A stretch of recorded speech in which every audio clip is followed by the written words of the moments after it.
Goeiemôre. Ek gaan so 'n bietjie aan met die geskiedenis van Jakob. En ons tema is God bly getrou. En ons gaan lees uit Genesis 29 vanaf vers 13 tot 30. Kom ons bid saam. Here, baie dankie vir nog 'n nuwe dag. Dankie dat dit bietjie warmer is hierdie week as verlede week. Ja, Here, ek dink aan mense wat baie koud gekry het verlede week. Mense wat baie trauma beleef het. En ek vra dat U saam met hulle sal wees. Hulle sal aanraak en hulle sal bystaan en help. Bid ek vir hulle wat siek is, hulle wat swaar kry, dat U uitkoms sal gee. En baie dankie vir die voorreg om uit die woord te kan lees, boodskap daaruit te kry, en U te eer en te loof as ons enigste waaragtige God. Amen. Right, ons gaan lees uit Genesis 29. Ek lees die Nuwe Lewende Vertaling vanaf vers 13 tot 30. Toe Laban die nuus oor Jakob, sy suster se seun hoor, het hy gehardloop om hom te ontmoet, om hom hels, om gesoen en na sy huis geneem. Jakob het vir Laban die hele gebeure oorvertel. Laban sê toe vir hom: "Jy is beslis my vlees en bloed." Hy het 'n volle maand by hom gebly. Daarna sê Laban vir Jakob: "Is dit omdat jy bloedfamilie is, dat jy verniet vir my moet werk? Sê vir my wat jou vergoeding moet wees." Laban het 2 dogters gehad. Die oudste se naam was Lea en die jongste se naam was Rachel. Lea se oë was dof, maar Rachel het 'n mooi voorkoms gehad. Sy was beeldskoon. Jakob was verlief op Rachel. Hy sê toe: "Ek sal 7 jaar vir u werk, Rachel, u jongste dogter." Laban het geantwoord: "Dit is beter as ek haar vir jou gee, as dat ek haar vir 'n ander man gee. Bly by my." Jakob het toe 7 jaar gewerk vir Rachel. In sy oë was dit soos 'n paar dae, want hy was lief vir haar. Jakob sê toe vir Laban: "Gee my vrou, want my dienstyd is voltooi, ek wil by haar ingaan." Laban het al die manne van die omgewing bygebring en 'n feesmaal gehou. Toe dit aand word, het sy dogter Lea geneem en haar vir Jakob gebring. Hy het toe by haar ingegaan. Laban het vir sy dogter Lea, sy slavin Silpa, as slavin gegee. Toe dit oggend word, toe is dit Lea. Hy het vir Laban gesê: "Wat het u my aangedoen? Was dit nie vir Rachel wat ek vir u gewerk het nie? Waarom het u my mislei?" Laban het geantwoord: "Dit word nie hier by ons so gedoen nie, omdat die jongste dogter voor die eerste geborene af te gee nie. Voltooi hierdie een se week, dan gee ons vir jou ook die ander een vir die diens wat jy by my sal lewer vir die verdere 7 jaar. Jakob het dit so gemaak. Hy het die week met haar voltooi. Toe gee Laban sy dogter Rachel vir hom as vrou. Laban het sy slavin Bilha aan sy dogter Rachel as slavin vir haar gegee. Jakob het ook by Rachel ingegaan. Hy het dan ook vir Rachel meer lief gehad as vir Lea. So het hy verdere 7 jaar by Laban gewerk. God is getrou. Nou, die verhaal van Jakob en Lea en Laban en Rachel klink amper soos 'n moderne sepie. Ja, daar's liefde, familie, geld, bedrog, 'n troue, 2 susters en 'n skoonpa met sy eie agenda. Wow, dis 'n lekker plot vir 'n lekker sepie. Maar is eintlik 'n baie tragiese verhaal. Want agter Laban se bedrog staan daar mense wie se lewens deur gulsigheid en selfbelang beskadig word. Nou, eerste ding waarby ek wil stil staan is Jakob word in sy eie min terugbetaal. Nou ons weet dat Jakob het sy pa en sy broer bedrieg.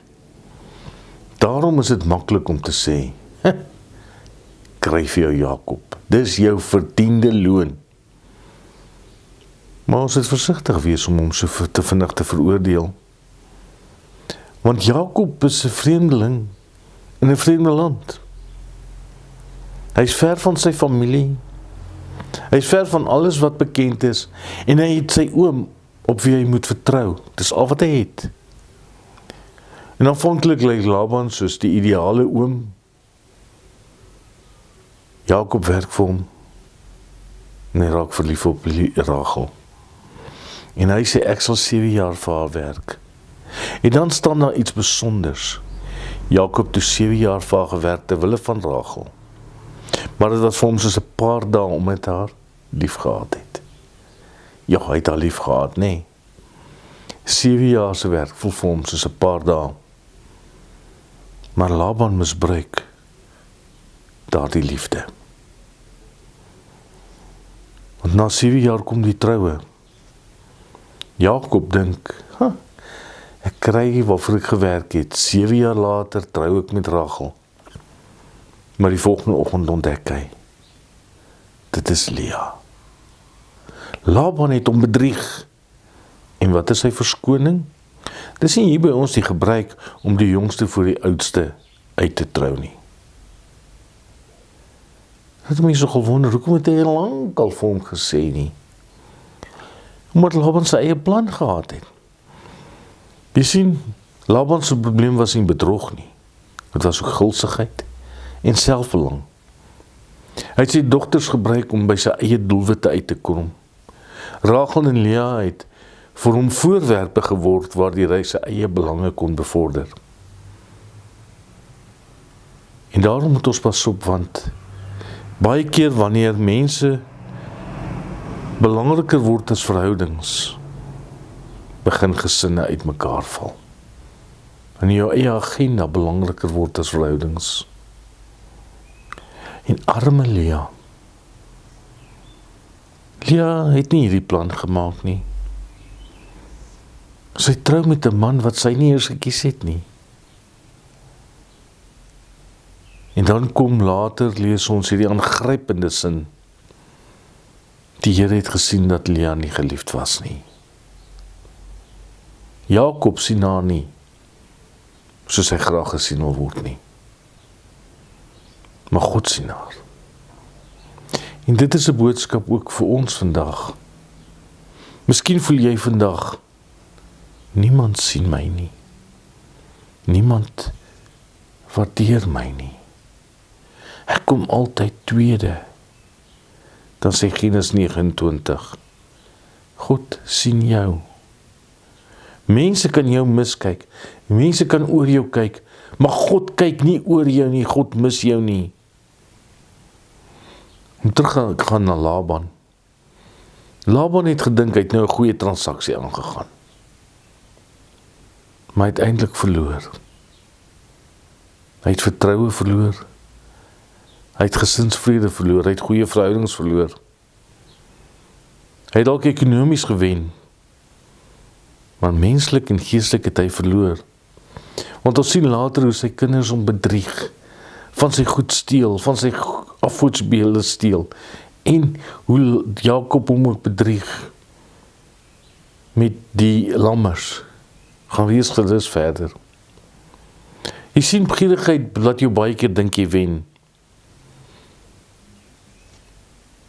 Maar jy sien nie raak dat jy die belangrikste ding verloor nie.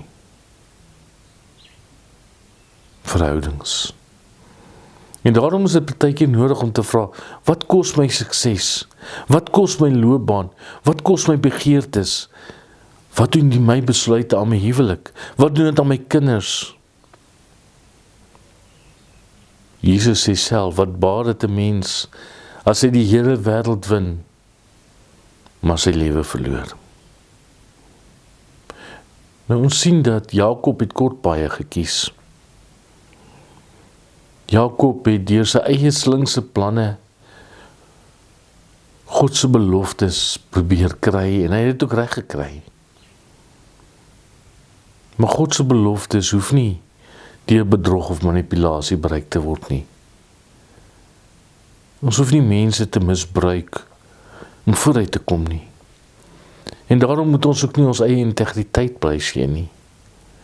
Ons hoef nie verkeerde dinge te doen Net omdat die omstandighede moeilik geword het nie.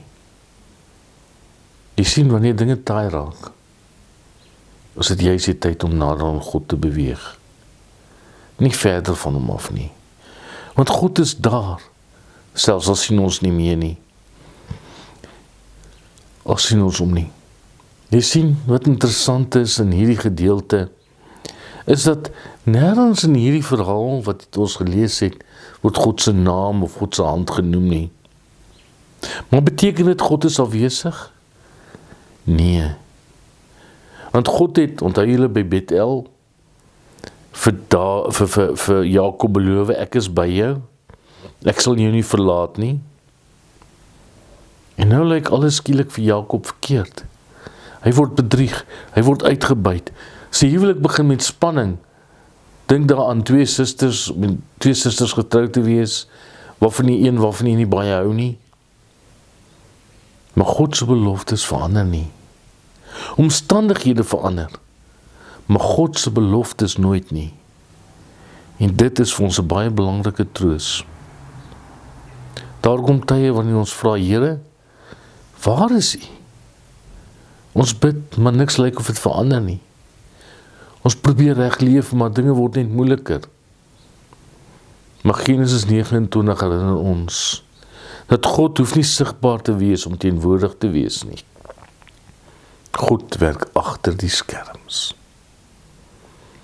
Genesis 29 wys vir ons 'n wêreld waar mense gebroken is en verkeerde besluite neem. Maar dit wys vir ons ook 'n God wat getrou bly. Ons kan nie altyd beheer uitoefen oor wat ander mense doen nie. Ons kan nie altyd voorkom dat iemand ons teleurstel nie. Maar ons kan besluit om daarop te reageer.